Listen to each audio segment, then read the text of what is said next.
Here is 4 tips for a great sounding association podcast.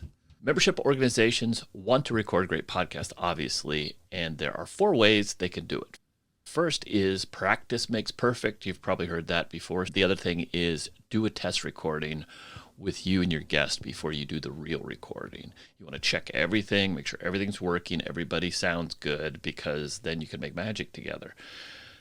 There's nothing worse than doing a terrific interview and then you find out something went wrong. And then the other thing that you have to remember to do, which is really important, is to push the record button.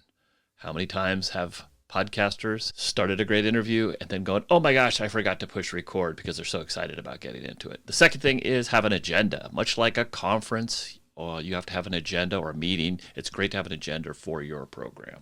Have the same thing for your podcast. Have an agenda worked out. It really works well. Take your listeners on a journey if you can. This can be kind of a tricky proposition for some interviewers and producers, but it's really the best way to go about it. The third thing, record in a quiet place.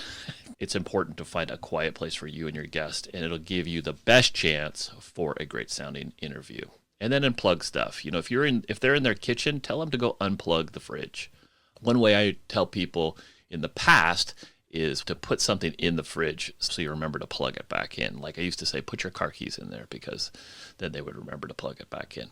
The other thing is to record an excellent file. Make sure that your recording is a WAV file. You know, you can record it at 24-bit, 48. There's really no reason to do it higher than that. If you're recording 2 people or more, make sure you record them on different tracks.